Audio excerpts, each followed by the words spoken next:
கோவையில் ₹1 மதிய உணவு வழங்கி நற்பெயரை பெற்றதைத் தொடர்ந்து சென்னையில் துவங்கப்பட்டது. இத்திட்டம் அடித்தட்டு மக்களுக்கு பெரிதும் பயனுள்ளதாக இருக்கும் என சென்னை வாழ் மக்கள் மகிழ்ச்சி. கோவையில் ₹1 மதிய உணவு வழங்கும் திட்டத்தை தேவேந்திரன் நாடார் அறக்கட்டளையினர் தொடர்ந்து செயல்படுத்தி வருகின்றனர். இந்நிலையில் தேவேந்திரன் நாடார் 16வது நினைவு தினத்தை முன்னிட்டு ₹1 உணவு திட்டம் சென்னையில் விரிவுபடுத்தப்பட்டது.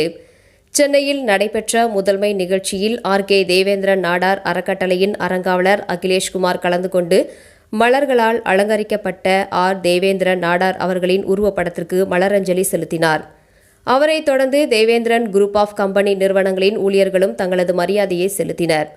இதைத் தொடர்ந்து தேவேந்திரன் நாடார் அவர்களின் நினைவை போற்றும் வகையில் சென்னை எழும்பூர் பகுதியில் அமைந்துள்ள தேவேந்திரன் இல்லத்தில் நடைபெற்றது. இத்திட்டத்தின் மூலம் ஏழை எளிய மக்களுக்கு தினசரி ₹1 மதிய உணவு வழங்கப்பட உள்ளது.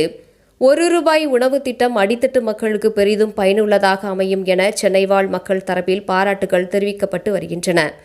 இதேபோல் மார்த்தாண்டம்பட்டியில் அமைந்துள்ள தேவேந்திரன் நாடார் நினைவிடத்தில் அறங்காவலர் ரத்தினமாலா ராஜேஷ்குமார், ஆதித்யா ராஜேஷ்குமார் மற்றும் ஊர் பொதுமக்கள் அனைவரும் இணைந்து மலரஞ்சலி செலுத்தி சிறப்பு வழிபாடுகளை நடத்தினர்.